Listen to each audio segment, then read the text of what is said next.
রাসূলুল্লাহর হাবিবের সাহাবা আবু বকর রাদিয়াল্লাহু তাআলা আনহু রাসূলুল্লাহ সাল্লাল্লাহু আলাইহি ওয়াসাল্লামের কপালেতে ফাকাব্বালাহু রাসূলুল্লাহর কপালে চুম্বন দিলেন।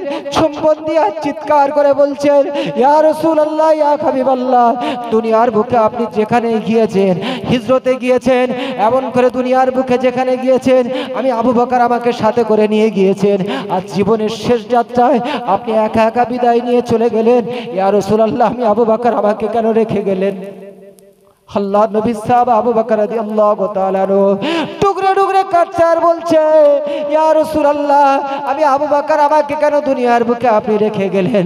রাসূলুল্লাহ সাল্লাল্লাহু আলাইহি ওয়াসাল্লামের সাহাবী আবু বকর রাদিয়াল্লাহু তাআলা চোখের পানি রাসূল সাল্লাল্লাহু আলাইহি ওয়াসাল্লামের শরীরে যে ইয়ামিনী চাদরটা ছিল, ওই চাদরেতে আল্লাহ নবী সাহাবা আবু বকর রাদিয়াল্লাহু তাআলা চোখের পানি ওই ইয়ামিনী চাদরের উপরে পড়ে গেল।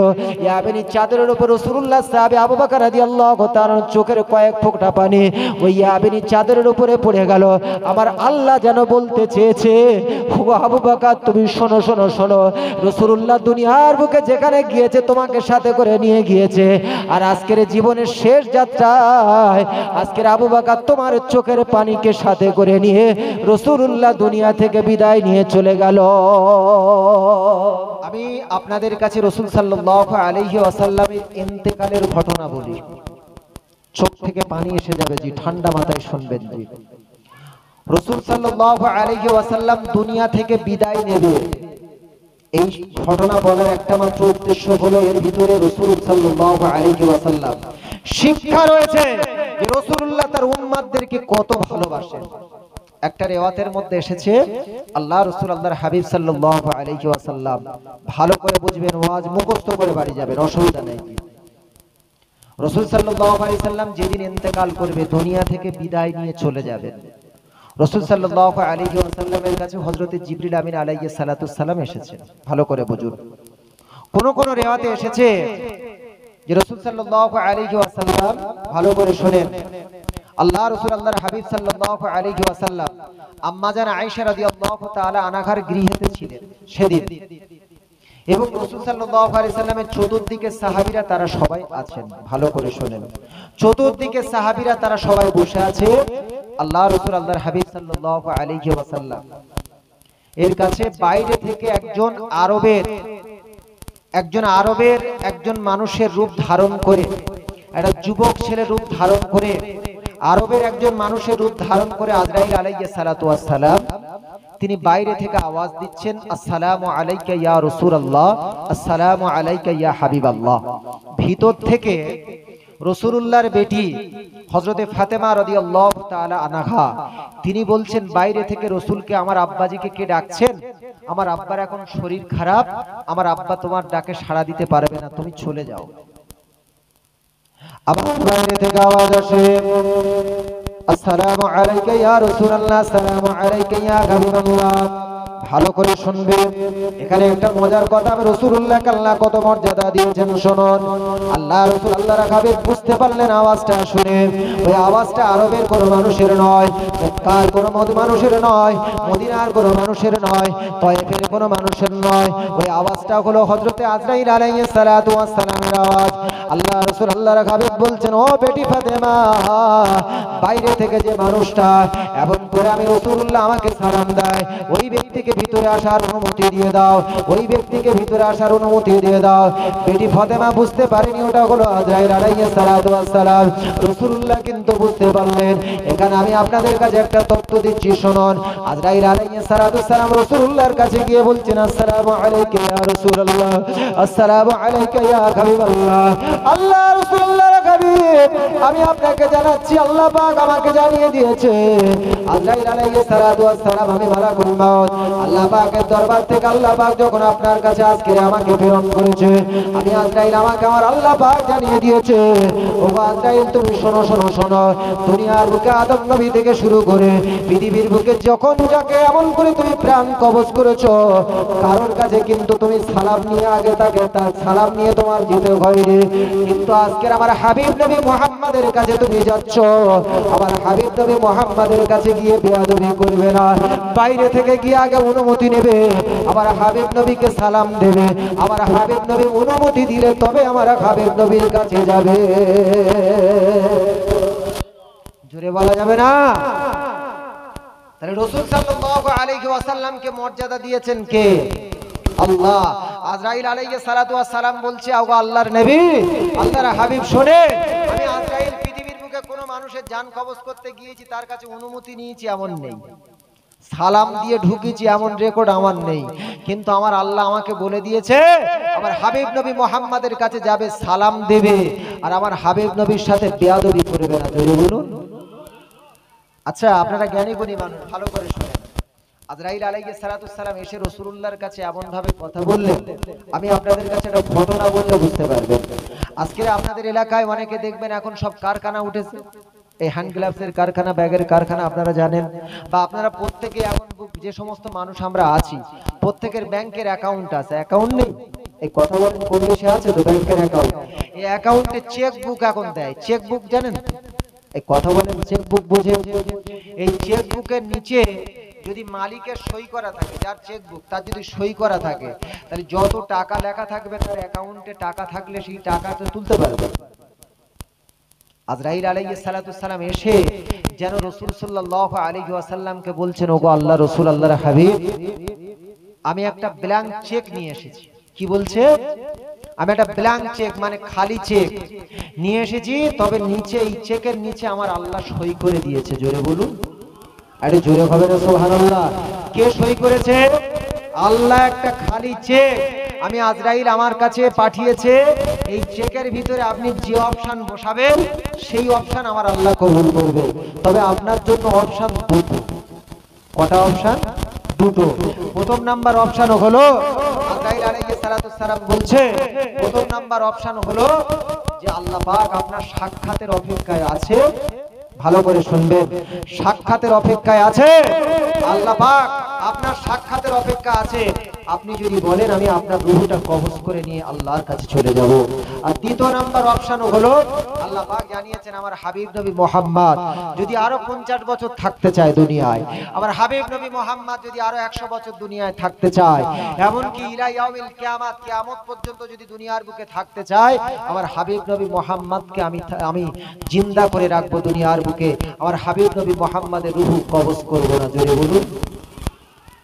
আল্লাহ রাসূল আল্লাহর হাবিব সাল্লাল্লাহু আলাইহি সাল্লামের কাছে যখন এই কথা আজরাইল আলাইহিস সালাতু সালাম বললেন, তখন কিন্তু জিবরিল আমিন আলাইহিস সালাতু সালাম পাশে ছিল, রাসূলুল্লাহর পাশে ছিল। আল্লাহ রাসূল আল্লাহর হাবিবের বড় বন্ধু ছিল জিবরিল। ভালো করে শুনবেন, তথ্য বলছি, মনে রাখবেন। জি, পৃথিবীর বুকে কোন কোন নবীর কাছে হযরতে জিবরিল আমিন আলাইহিস সালাতু সালাম কোন নবীর কাছে সারা জীবনে হয়তো 4 বার এসেছে, কোন নবীর কাছে 6 বার, কোন নবীর কাছে সবচেয়ে বেশি হলে 100 বার, কোন নবীর কাছে সবচেয়ে বেশি হলে 200 বার, কোন নবীর কাছে সবচেয়ে বেশি হলে 500 বার। কিন্তু আমার আপনার দয়ার নবীর কাছে জিবরিল আমিন কতবার এসেছে জানেন? শুনলে অবাক হবেন। আমার আপনার দয়ার নবীর কাছে জিবরিল আমিন আলাইহিস সালাতু সালাম টোটাল 24,000 বার এসেছে। জোরে বলুন, আরে জোরে বলা যাবে সুবহানাল্লাহ? নারী দেখবে। এই জিবরিল আমিন আলাইহিস সালাতু সালাম রাসূলুল্লাহর খুব নিকট বন্ধু ছিল, খুব নিকট বন্ধু ছিল। জিবরিল আমিন আলাইহিস সালাতু সালাম রাসূলুল্লাহকে প্রতি রমজান মাসে এসে রাসূলুল্লাহ সাল্লাল্লাহু আলাইহি কোন রিওয়ায়াতে এসেছে জিবরিল আমিন আলাইহিস সালাতু সালাম রাসূলুল্লাহকে কোরআন শোনাতো, আর রাসূলুল্লাহ নিজেও জিবরিলকে কোরআন শোনাতো। জোরে বলেন, তাহলে কেমন বন্ধু বুঝতে পারছেন তো? ভালো করে বোঝেন। আল্লাহ রাসূল আল্লাহর হাবিব যখন আজরাইল আলাইহিস সালাতু সালাম এলো, তখন জিবরিল আমিনের দিকে তাকিয়ে যে দেখি আমার বন্ধু জিবরিল কি বলে। ভালো করে বুঝবেন, রাসূলুল্লাহর ইন্তেকালের দিনের ঘটনা বলছি। জি, ঠান্ডা মাথায় বোঝার চেষ্টা করবেন। জিবরিল আমিন বন্ধু কি বলে দেখি। জিবরিল আমিন আলাইহিস সালাতু সালাম বলছেন, ইয়া রাসূলুল্লাহ, ইয়া হাবিবাল্লাহ, যখন আমার কাছে জিজ্ঞাসা করছেন আমি বলি তাহলে শোনো। আমি জিবরিল দেখে এসেছি আল্লাহ আপনার সঙ্গে সাক্ষাৎ করবে বলে আমার আল্লাহ নিজে সমস্ত রকম প্রস্তুতি আয়োজন সেরে রেখেছে। জোরে বলুন, একটু জোরে হবে। তার মানে রাসূলুল্লাহ বুঝতে পারলেন যে না, আমার আল্লাহ যখন আমি নবী মুহাম্মদ আমার সাথে সাক্ষাতের আয়োজন সেরে রেখেছে, সুতরাং আমি আল্লাহর দরবারে চলে যাব। কিন্তু জিবরিল শোনো, একটা কথা বলি তোমাকে, সেই কথাটা হলো আমি জিবরিল, আমি নবী মুহাম্মদ, আমি তো চলে যাব দুনিয়া ছেড়ে। ভালো করে শোনেন, আমি তো দুনিয়া ছেড়ে চলে যাব, কিন্তু আমি আল্লাহর কাছে না গেলে আল্লাহর কোনো ক্ষতি হবে না। ভালো করে শোনেন, কে বলছে? দয়ার নবী বলছেন, আমার আপনার দয়ার নবী বলছেন যে আমি আল্লাহর কাছে না গেলে আল্লাহর কোনো ক্ষতি হবে না, কিন্তু আমি চলে গেলে আমার উম্মতের অনেক ক্ষতি হয়ে যাবে। জোরে বলুন, একটু জোরে হবে। মুসলমান দিন দরদি বাবাজি, হযরতে জিবরিল আমিন আলাইহিস সালাতু ওয়াস সালাম বুঝতে পারলেন যে রাসূলুল্লাহ কি জিনিস বোঝাতে চেয়েছেন। আল্লাহ রাসূল আল্লাহর হাবিবের দরবার থেকে হযরতে জিবরিল আমিন আলাইহিস সালাতু ওয়াস সালাম বিশাল লম্বা ঘটনা আমি আপনাদের কাছে সংক্ষেপে বলছি, শুনুন। আল্লাহ রাসূল আল্লাহর হাবিবের দরবার থেকে জিবরিল আমিন আলাইহিস সালাতু ওয়াস সালাম আল্লাহর দরবারে চলে যায়। আল্লাহর দরবারে গিয়ে বলে, ওগো আমার আল্লাহ তাআলা, ইন্নাল্লাহা সামিউন বাসীর, আল্লাহ আপনি সব কিছু শোনেন, সব কিছু দেখেন। আল্লাহ পাক আপনারা হাবিব নবী জানতে চেয়েছে তার গুনাহগার উম্মতের জন্য আপনি কি ব্যবস্থা করবেন বলুন। হাবিব নবী জানতে চেয়েছে, হাবিব নবী আপনার সঙ্গে সাক্ষাতের জন্য আপনার কাছে চলে আসবে, কিন্তু হাবিব নবীর উম্মতের জন্য আপনি কি ব্যবস্থা করেছেন বলুন। আল্লাহ পাক বলছেন, ওগো জিবরিল, যাও চলে যাও, আর হাবিব নবী মুহাম্মাদের কাছে চলে যাও। হাবিব নবী মুহাম্মাদকে গিয়ে তুমি বলবে, ওগো হাবিব নবী মুহাম্মদ, তুমি চলে আসার পরেতে তোমার গুনাহগার উম্মতের জিম্মেদার স্বয়ং আমি আল্লাহ পাক নিয়ে নেব। জোরে হবে না? তাহলে আল্লাহ স্বয়ং জিম্মেদার নিয়ে নেবে। জোরে বলুন সুবহানাল্লাহ। হাবিব নবীর কাছে এসে যখন এই তথ্যটা বলল যে ওগো রাসূলুল্লাহ, ওগো আল্লাহর হাবিব, আল্লাহ পাক জানিয়েছে, আমি জিবরিল বলছি যে আপনি চলে যাবার পরে আল্লাহ পাক জানিয়েছেন আপনারা উম্মতদের জিম্মেদার স্বয়ং আমার আল্লাহ নেবে। জোরে বলুন সুবহানাল্লাহ। সম্মানিত উপস্থিতি, ভালো করে শোনেন, রাসূলুল্লাহ কিন্তু তখনও কিন্তু ক্ষান্ত হলেন না। আল্লাহ রাসূল আল্লাহর হাবিব বললেন, জিবরিল শোনো, একটা কথা বলি, সেটা হলো আমি হাবিব নবী মুহাম্মদ, আল্লাহ পাক আমার সামনে জানিয়েছেন, ওরাফা'না লাকা যিকরাক, আল্লাহ আমার মর্যাদাকে উঁচু করেছে। আল্লাহ পাক আমাকে খুব মহব্বত করে, আল্লাহ নিজে আমার নাম হাবিব দিয়েছে, আল্লাহ নিজে আমার নাম মুহাম্মদ রেখেছে। আল্লাহ পাক আমাকে ভালোবাসেন, মহব্বত করে। আল্লাহ পাক আমাকে রহমাতাল লিল আলামিন করেছে। আল্লাহ পাক আমাকে সাইয়্যিদুল মুরসালিন করেছে, নবীদের সর্দার বানিয়েছে। আল্লাহ পাক আমাকে নবিউর রহমা, তেমন করে নবীদের রহমত বানিয়েছে। আল্লাহ পাক আমাকে নবিউত তওবা, আল্লাহ পাক আমাকে নবীদের এমন করে আমার মাধ্যমে আমার গুনাহগার উম্মতেরা যদি তওবা করে, আমার আল্লাহ তাদের তওবা কবুল করে। জোরে বলুন। আল্লাহ পাক আমাকে বাশির করেছে, জান্নাতের সুসংবাদদাতা হিসেবে সৃষ্টি করেছে। আল্লাহ পাক আমাকে নাজির করেছে, আল্লাহ পাক জাহান্নামের সতর্ককারী করে সৃষ্টি করেছে। ওগো জিবরিল তুমি শোনো। তবে আমার একটা কি কথা মনে হয় জানো, জিবরিলকে রাসূলুল্লাহ ইন্তেকালের সময় বলছে, ভালো করে শোনেন। রাসূলুল্লাহ বলছে, জিবরিল শোনো, আমি যতদিন আমার উম্মতের মাঝে ছিলাম, আল্লাহ কোনো বড় ভূমিকম্প, বড় কোনো গজব, বড় কোনো আযাব দিয়ে আমার উম্মতকে কিন্তু ধ্বংস করেনি। আমি নবী মুহাম্মদ আমার ওসিলায় আমার মনে হচ্ছে আমি নবী মুহাম্মদ বিদায় নিয়ে চলে যাবার পরে আমার উম্মতদেরকে আমার আল্লাহ যদি রেগে গিয়ে অন্যান্য নবীর উম্মতদেরকে যেমন কাউকে শূকরে পরিণত করেছে, কোন কোন নবীর উম্মতকে আল্লাহ পাক এমন করে কেরোদাতান অর্থাৎ এমন করে বানরে পরিণত করেছে, আসমান থেকে পানি বর্ষণ করেছে, জমিন থেকে পানি উদ্গত করেছে, এমন করে কোন কোন নবীর উম্মতদেরকে তাদের ধ্বংস করে দিয়েছেন। আর আমি নবী মুহাম্মদ বিদায় নিয়ে চলে যাবার পরে আমার উম্মতদেরকে ভূমিকম্প, বড় বড় আযাব, বড় বড় গজব দিয়ে যদি তাদের ধ্বংস করে দেয়, আমি নবী মুহাম্মদ সেটা সইতে পারবো না। জোরে বলুন, একটু জোরে বলা যাবে সুবহানাল্লাহ।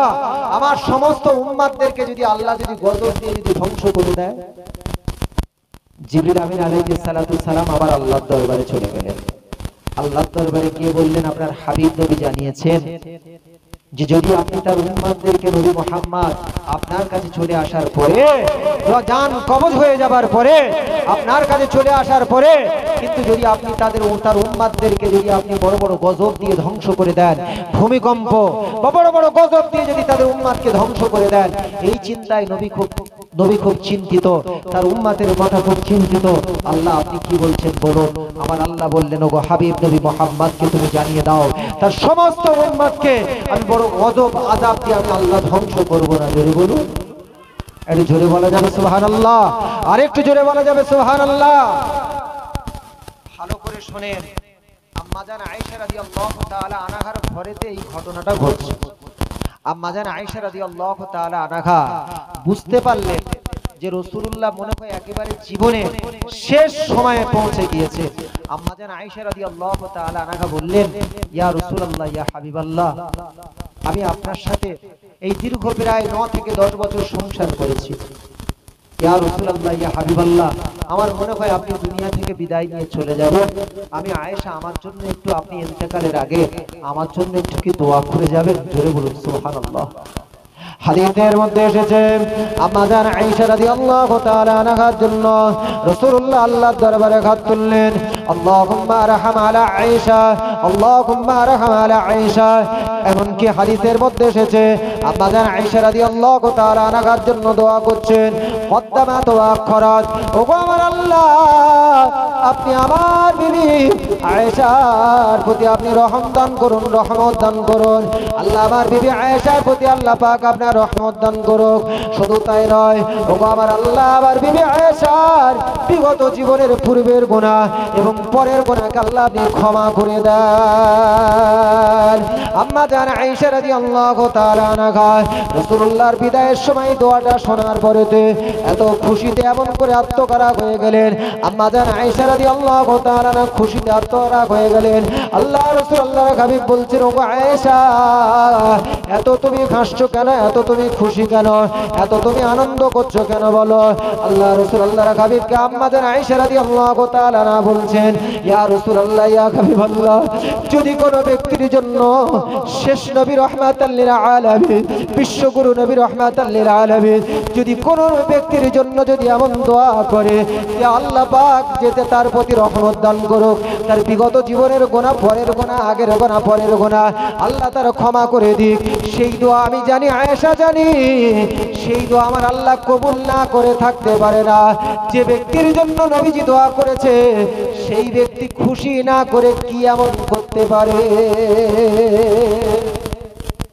ভালো করে শোনেন, আম্মাজান আয়েশা রাদিয়াল্লাহু তাআলা আনহাকে রাসূলুল্লাহ কি শিক্ষা দিচ্ছেন দেখুন।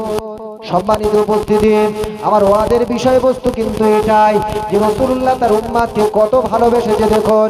আম্মাজান আয়েশা রাদিয়াল্লাহু তাআলা আনহাকে ওই সময় আল্লাহ রাসূল আল্লাহর হাবিব একেবারে ইন্তেকালের পূর্বের মুহূর্তে বলছেন, ওগো আয়েশা, আমার বিবি আয়েশা, তুমি শোনো শোনো শোনো, তুমি আজকে আমার কাছে বলেছো বলে আমি তোমার জন্য দোয়া করেছি। আজকে তুমি আমার কাছে আল্লাহর কাছে দোয়া করার জন্য বলেছো বলে আদৌ ইলাল্লাহ, আমি আল্লাহর কাছে তোমার জন্য দোয়া করেছি। ওগো আয়েশা শোনো, আমার গুনাহগার উম্মতেরা, আমি নবী মুহাম্মদ তারা আমার কাছে বলেনি আমার জন্য তাদের জন্য দোয়া করার কথা। ওগো আয়েশা, আজকে তুমি আমার কাছে বলেছো বলে তবে তোমার জন্য দোয়া করেছি। আর আমার গুনাহগার উম্মতের জন্য আমি প্রতিদিন এই দোয়াগুলো আমার গুনাহগার উম্মতের জন্য করি। জোরে বলা যাবে না সুবহানাল্লাহ? তাহলে কি বোঝা গেল? রাসূলুল্লাহ সাল্লাল্লাহু আলাইহি ওয়াসাল্লাম প্রতিদিন তার গুনাহগার উম্মতের জন্য আল্লাহর দরবারে নাজাত কিভাবে পাবে সেই দোয়া করতে থাকে। জোরে বলুন সুবহানাল্লাহ। সম্মানিত উপস্থিতি, একটু ভালো করে বুঝবেন, আল্লাহ রাসূল আল্লাহর হাবিব সাল্লাল্লাহু আলাইহি ওয়াসাল্লাম তার প্রিয় সাথী ছিল। সাথীটির নাম হলো হযরতে আবু বকর রাদিয়াল্লাহু তাআলা আনহু। তাই তো কথা বলেন জি?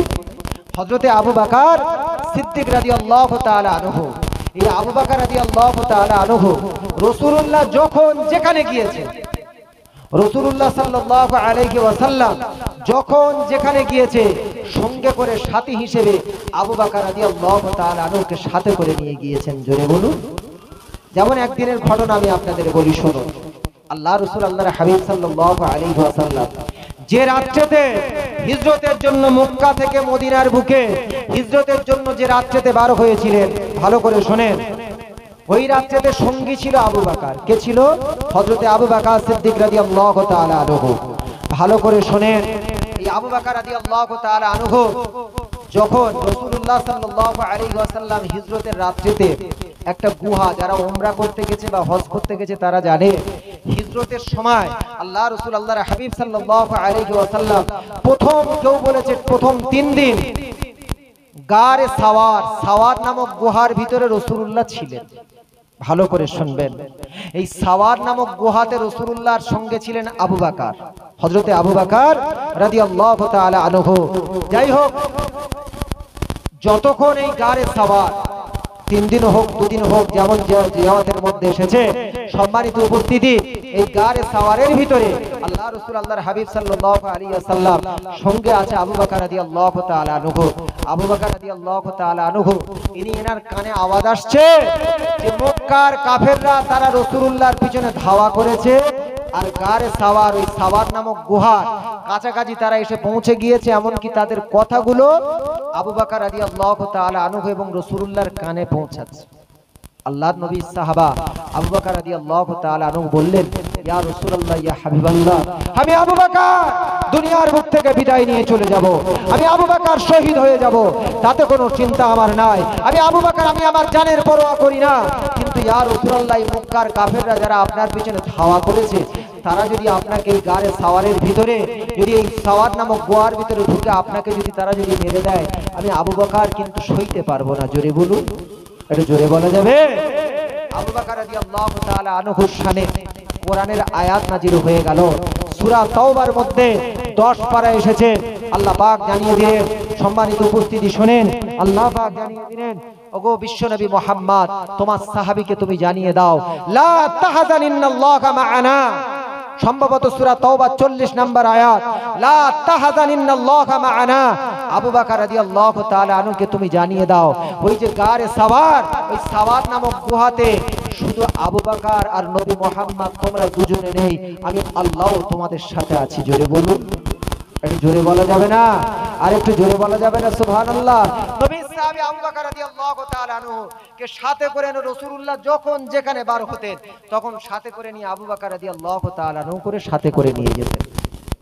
কিন্তু আল্লাহর কি লীলা খেলা দেখুন, আল্লাহ রাব্বুল আলামিনের কি কুদরত দেখুন। আল্লাহ হয়তো জানেন, ভালো করে শুনেন, আল্লাহ বেশক জানেন যে আবু বকর রাদিয়াল্লাহু তাআলা আনহু রাসূলুল্লাহর ইন্তেকালের সময় যদি রাসূলুল্লাহর সামনে থাকে, আবু বকর হয়তো সইতে পারবে না। জোরে বলুন সুবহানাল্লাহ। আল্লাহ পাক ছলে বলে আবু বকর সিদ্দিক রাদিয়াল্লাহু তাআলা আনহুর মনে একটা চিন্তা বানিয়ে দিলেন। সেই চিন্তায় রাসূলুল্লাহ সাল্লাল্লাহু আলাইহি ওয়াসাল্লামের ইন্তেকালের সময় সুনহা বলে একটা জায়গা আছে, মদিনার বুকে সুনহা বলে একটা জায়গা আছে। ওই জায়গা আবু বকর রাদিয়াল্লাহু তাআলা আনহুকে একটা কাজের উদ্দেশ্যে, তখন আবু বকর রাদিয়াল্লাহু তাআলা আনহু বার হয়ে গেলেন। রাসূলুল্লাহ যখন ইন্তেকাল করে, আবু বকর রাদিয়াল্লাহু তাআলা আনহু কিন্তু রাসূলুল্লাহর কাছে ছিল না। ভালো করে শুনবেন, আল্লাহর নবী আল্লাহর হাবিব হযরতে আজরাইল আলাইহিস সালাতু ওয়াস সালামকে বলছেন, ওগো আজরাইল, শোনো শোনো শোনো, আমি আল্লাহর সঙ্গে সাক্ষাৎ করতে চাই, আর দুনিয়ার বুকে থাকতে চাই না। আল্লাহ পাক যখন আমার গুনাহগার উম্মতের জিম্মেদার নিয়েছে, আমি নবী মুহাম্মদ আমি নিশ্চিন্ত হয়ে গিয়েছি, আবার কোনো চিন্তা নাই। সহিহুল বুখারীর মধ্যে এসেছে, রাসূলুল্লাহ বলছেন, আল্লাহুম্মা রাফিকানা আলা, আল্লাহুম্মা রাফিকানা আলা, আল্লাহুম্মা রাফিকানা আলা। আমি সুমহান আল্লাহর সঙ্গে সাক্ষাৎ করতে চাই। ও আজরাইল, শোনো শোনো শোনো, আমি আল্লাহর সঙ্গে সাক্ষাৎ করতে চাই। আল্লাহ নবী আল্লাহর হাবিব এমন করে 3 বার বলতে বলতে বলতে আল্লাহ রাসূল আল্লাহর হাবিব দুনিয়া থেকে বিদায় নিয়ে চলে যায়। আল্লাহ রাসূল আল্লাহর হাবিব সাল্লাল্লাহু আলাইহি ওয়াসাল্লাম দুনিয়া থেকে পর্দা নিয়ে নেয়।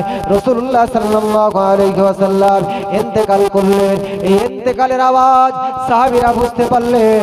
আল্লাহ রাসূল আল্লাহর হাবিবের ইন্তেকালের এই দৃশ্যটা দেখে রাসূলুল্লাহ সাল্লাল্লাহু আলাইহি ওয়াসাল্লামের যতগুলো স্ত্রী ছিল, উম্মাহাতুল মুমিনিন, তারা সকলে ইন্না লিল্লাহি বলে চিৎকার করে উঠলো, ইন্না লিল্লাহি বলে চিৎকার করে উঠলো। সাহাবীরা যারা ছিল তারা সবাই চিৎকার করে উঠলো, ইন্না লিল্লাহ বলে চিৎকার করে উঠলো। টোটাল কুল মাখলুকাত তারা সবাই কাঁধে ডুকরে ডুকরে কাঁদতে শুরু করে দিল। আসমানের মালাইকা ফেরেশতারা তারা ডুকরে ডুকরে কাঁদতে শুরু করে দিল। আল্লাহ রাসূল আল্লাহর হাবিব দুনিয়া থেকে বিদায় নিয়ে চলে গেছেন।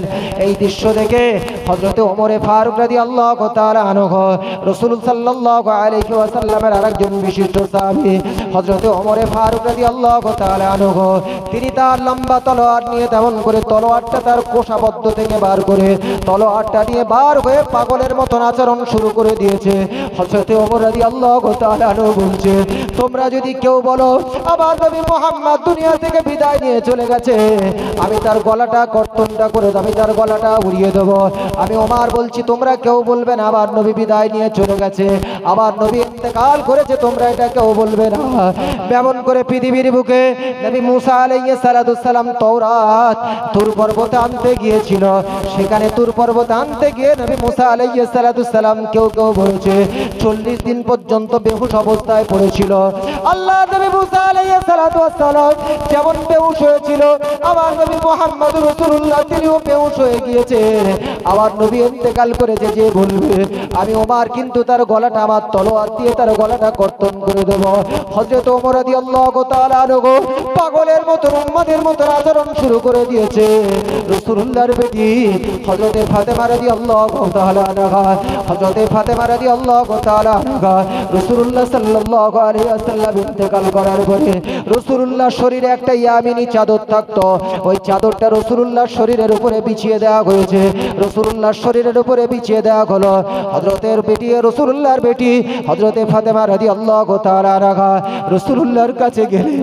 রাসূলুল্লাহর মুখের কাছে মুখটা দিয়ে বেটি ফাতেমা বলছে, ওগো আমার আব্বাজান, ইয়া বাতা ইয়া বাতা ইয়া বাতা, ওগো আমার আব্বাজান তুমি দুনিয়া ছেড়ে বিদায় নিয়ে চলে গেছো, ওগো আমার আব্বাজান তুমি দুনিয়া ছেড়ে বিদায় নিয়ে চলে গেছো। হযরতে জিবরিল আমিন আলাইহিস সালাতু ওয়াস সালাম এই ঘরেতে সর্বদা সর্বদা আসতো। জিবরিল আমিন আর কার কাছে আসবে? জিবরিল যদি আমার নবীর কাছে যদি আবার যদি আল্লাহর কাছ থেকে ওকে নিয়ে আসে, আমি জিবরিলকে বলবো, ওগো জিবরিল তুমি কার কাছে? আমার নবী তো আর দুনিয়ার বুকে বেঁচে নাই, আমার হাবিব দুনিয়ার বুকে বেঁচে নাই, তুমি কার কাছে ওকে নিয়ে এসেছো? তুমি চলে যাও, তুমি চলে দাও। ওগো আমার আব্বাজান তুমি দুনিয়া ছেড়ে চলে গেছো। ইয়া হাবিবা ইয়া বাতাও, গো আমার আব্বাজান তুমি দুনিয়া ছেড়ে বিদায় নিয়ে চলে গেছো। হযরতে ফাতেমা রাদিয়াল্লাহু তাআলা আনহা ডুকরে ডুকরে কাঁদতে থাকে। হযরতে ফাতেমা রাদিয়াল্লাহু তাআলা আনহা পাগলিনীর মতন উম্মাদিনীর মতন আচরণ শুরু করে দিয়েছে। রাসূলুল্লাহ সাল্লাল্লাহু আলাইহি ওয়াসাল্লামের এই ইন্তেকালের সংবাদটা নবী সাহাবা আবু বকর রাদিয়াল্লাহু তাআলা এর কাছে পৌঁছে গেল। আল্লাহর নবী সাহাবা আবু বকর রাদিয়াল্লাহু তাআলা আনহু রাসূলুল্লাহর এই সংবাদ ইন্তেকালের সংবাদ শুনে আল্লাহ রাসূল আল্লাহর হাবিব যে ঘরেতে ইন্তেকাল করা অবস্থায় শায়িত ছিল, ওই ঘরের বাইরেতে এসে রাসূলুল্লাহ সাল্লাল্লাহু আলাইহি ওয়াসাল্লামের সাহাবী আবু বকর রাদিয়াল্লাহু তাআলা আনহু চিৎকার করে বলছেন, আসসালামু আলাইকা ইয়া রাসূলুল্লাহ, আসসালামু আলাইকা ইয়া হাবিবাল্লাহ। যেন জিন্দা নবী শায়িত রয়েছে। আল্লাহ নবী সাহাবা আবু বকর রাদিয়াল্লাহু তাআলা আনহু জোরে জোরে সালাম দেয়, আসসালামু আলাইকা ইয়া রাসূলুল্লাহ, আসসালামু আলাইকা ইয়া হাবিবাল্লাহ। আবু বকর রাদিয়াল্লাহু তাআলা আনহু বুঝতে পেরেছেন রাসূলুল্লাহ দুনিয়ার বুকে আর নাই, রাসূলুল্লাহ ইন্তেকাল করেছে। তথাপিও যেন জিন্দা নবীকে সালাম দিচ্ছেন। সম্মানিত উপস্থিতির বোঝার চেষ্টা করুন। আল্লাহ রাসূল আল্লাহর হাবিবের সাহাবী আবু বকর রাদিয়াল্লাহু তাআলা আনহু সে দেখছে নবীর সাহাবীরা সবাই ডুকরে ডুকরে কাঁদছেন, আর হযরত ওমর ফারুক রাদিয়াল্লাহু তাআলা তিনি পাগলের মতন উন্মাদের মতন আচরণ করছে। রাসূলুল্লাহর বেটি ফাতেমা তিনিও ডুকরে ডুকরে কাঁদছেন, তিনি পাগলিনীর মতন আচরণ করছেন। আল্লাহ রাসূল আল্লাহর হাবিবের কাছে হযরতে আবু বকর রাদিয়াল্লাহু তাআলা রাসূলুল্লাহর বিশিষ্ট সাহাবী আল্লাহ রাসূল আল্লাহর হাবিব যে জায়গায় শায়িত রয়েছিলেন, যে ঘরেতে শায়িত ছিলেন, ওই ঘরেতে প্রবেশ করলেন। ওই ঘরেতে প্রবেশ করার পরে আল্লাহ রাসূল আল্লাহর হাবিবের সাহাবা আবু বকর রাদিয়াল্লাহু তাআলা আনহু রাসূলুল্লাহ সাল্লাল্লাহু আলাইহি ওয়াসাল্লামের কপালেতে ফাকাব্বালাহু, রাসূলুল্লাহর কপালে চুম্বন দিলেন। চুম্বন দিয়ে চিৎকার করে বলছেন, ইয়া রাসূলুল্লাহ ইয়া হাবিবাল্লাহ, দুনিয়ার বুকে আপনি যেখানে গিয়েছেন, হিজরতে গিয়েছেন, এমন করে দুনিয়ার বুকে যেখানে গিয়েছেন, আমি আবু বকর আমাকে সাথে করে নিয়ে গিয়েছেন। আর জীবনের শেষ যাত্রায় আপনি একা একা বিদায় নিয়ে চলে গেলেন। ইয়া রাসূলুল্লাহ, আমি আবু বকর আমাকে কেন রেখে গেলেন? আল্লাহ নবী সাহাবা আবু বকর রাদিয়াল্লাহু তাআলা টুকরে টুকরে কাটছে আর বলছে, ইয়া রাসূলুল্লাহ, আমি আবু বকর, আমাকে কেন দুনিয়ার বুকে আপনি রেখে গেলেন? রাসূলুল্লাহ সাল্লাল্লাহু আলাইহি ওয়াসাল্লামের সাহাবী আবু বকর রাদিয়াল্লাহু তাআলা চোখের পানি রাসূল সাল্লাল্লাহু আলাইহি ওয়াসাল্লামের শরীরে যে ইয়ামিনী চাদরটা ছিল, ওই চাদরেতে আল্লাহর নবী সাহাবা আবু বকর রাদিয়াল্লাহু তাআলা চোখের পানি ওই ইয়ামিনী চাদরের উপরে পড়ে গেল। ইয়ামিনী চাদরের উপর রাসূলুল্লাহ সাহাবা আবু বকর রাদিয়াল্লাহু তাআলা চোখের কয়েক ফোঁটা পানি ওই ইয়ামিনী চাদরের উপরে পড়ে গেল। আমার আল্লাহ যেন বলতে চেয়েছে, ও আবু বকর, তুমি শোনো শোনো শোনো, রাসূলুল্লাহ দুনিয়ার বুকে যেখানে গিয়েছে তোমাকে সাথে করে নিয়ে গিয়েছে, আর আজকের জীবনের শেষ যাত্রায় আজকের আবু বকর তোমার চোখের পানিকে সাথে করে নিয়ে রাসূলুল্লাহ দুনিয়া থেকে বিদায় নিয়ে চলে গেল। সম্মানিত উপস্থিতি, ভালো করে শোনেন। আল্লাহ নবী সাহাবা আবু বকর রাদিয়াল্লাহু তাআলা আনহু রাসূলুল্লাহ যে ঘরে শায়িত ছিলেন ইন্তেকাল করা অবস্থায়, ওই ঘর থেকে বাইরে বার হলেন। বার হয়ে আল্লাহ নবী সাহাবা আবু বকর রাদিয়াল্লাহু তাআলা আনহু ডুগরে ডুগরে কাঁদছেন, খুব ডুগরে ডুগরে কাঁদে। টোটাল সাহাবীরা কান্নাকাটি করে। হযরত ওমর ফারুক রাদিয়াল্লাহু তাআলা পাগলের মতন আচরণ করছে। আম্মা বেটি ফাতেমা রাদিয়াল্লাহু তাআলা আনহা তিনিও পাগলিনীর মতন আচরণ করছেন। আল্লাহ নবী সাহাবা আবু বকর রাদিয়াল্লাহু তাআলা আনহু এই অবস্থায় তিনি বক্তৃতা শুরু করলেন। সম্মানিত উপস্থিতি, তিনি খুতবা দিতে শুরু করলেন, তিনি ভাষণ দিতে শুরু করলেন, তিনি বক্তৃতা দিতে শুরু করলেন। বক্তৃতার এক পর্যায়ে বললেন, ওগো আমার ভাই ওমর, ওগো আমার ভাই ওমর, তুমি আমার কাছে এসো। ওগো আমার ভাই ওমর, আমার সাহাবী ভাই ওমর, তুমি আমার কাছে এসো, তুমি আমার কাছে এসো, আমার কোলে এসো। ওগো বন্ধু ওমর, আমার কোলের ভিতরে এসো, আমার কাছে এসো, আমার বুকেতে এসো। তুমি কেঁদো না, তুমি পাগলের মতন আচরণ করো না। আল্লাহ নবী সাহাবা আবু বকর রাদিয়াল্লাহু তাআলা আনহু এক পর্যায়ে বক্তৃতার মাঝখানে কোরআনের একটা আয়াত বললেন। পবিত্র কোরআন, আমার আপনার বাড়িতে কোরআনটা আছে, কোরআন খুলে দেখবেন। পবিত্র কোরআনের পারা নাম্বার 4 পৃষ্ঠা নাম্বার 7, সূরার নাম হচ্ছে সূরাতুল, এমন করে সূরাতুল ইমরান 144 নাম্বার আয়াতের মধ্যে এসেছে। আল্লাহ রাসূল আল্লাহর হাবিবের সাহাবা হযরত আবু বকর সিদ্দিক রাদিয়াল্লাহু তাআলা আনহু বলছেন, ওয়া মা মুহাম্মাদুন ইল্লা রাসূলুন কদ খালাত মিন ক্বাবলিহির রাসূল। ও সাহাবীরা, তোমরা যারা ডুগরে ডুগরে কাঁদছো, ও গো বন্ধু ওমর, তুমি শোনো শোনো শোনো, মুহাম্মদ দুনিয়ার বুকে আল্লাহ পাক যতগুলো নবী রাসূল প্রেরণ করেছেন, মুহাম্মদও তেমন, আমার আপনার দয়ার নবী মুহাম্মদ তেমন একজন নবী রাসূল ছিলেন। দুনিয়ার বুকে অন্যান্য নবী রাসূলরা তারাও বিদায় নিয়ে চলে গেছে, সুতরাং আমাদের নবী মুহাম্মদ রাসূলুল্লাহ তিনিও বিদায় নিয়ে চলে গেছে। তোমরা কেউ কেঁদো না, তোমরা কেউ কেঁদো না। মুহাম্মদ রাসূলুল্লাহ তিনি একজন রাসূল ছিলেন। আমি আবু বকর বলছি, বন্ধু ওমর, তুমি পাগলের মতন আচরণ করো না, তুমি পাগলের মতন আচরণ করো না। হযরত ওমর ফারুক রাদিয়াল্লাহু তাআলা আনহু বলছেন, আমার বন্ধু আবু বকর রাদিয়াল্লাহু তাআলা আনহুর কোরআনের এই আয়াতটি যখন আমার কানে এলো, আমার হাত থেকে তলোয়ারটা জমিনের বুকে পড়ে গেল, আর আমি ওমর জমিনের বুকে বেহুশ অবস্থায় পড়ে গেলাম। তাহলে রাসূলুল্লাহকে তারা কত মহব্বত করে। সম্মানিত উপস্থিতি, এই ঘটনা বলার মূল উদ্দেশ্য হলো আমার একটাই, রাসূলুল্লাহ জন্মগ্রহণ করার সময় তিনি উম্মতি উম্মতি বললেন। রাসূলুল্লাহ মেরাজে গেলেন, তিনি উম্মতি উম্মতির কথা বললেন। রাসূলুল্লাহ ইন্তেকালের সময় তার উম্মতের কথাও কিন্তু ভুলিনি। উচ্চস্বরে দরুদ শরীফ, আল্লাহুম্মা সাল্লি আলা সাইয়্যিদিনা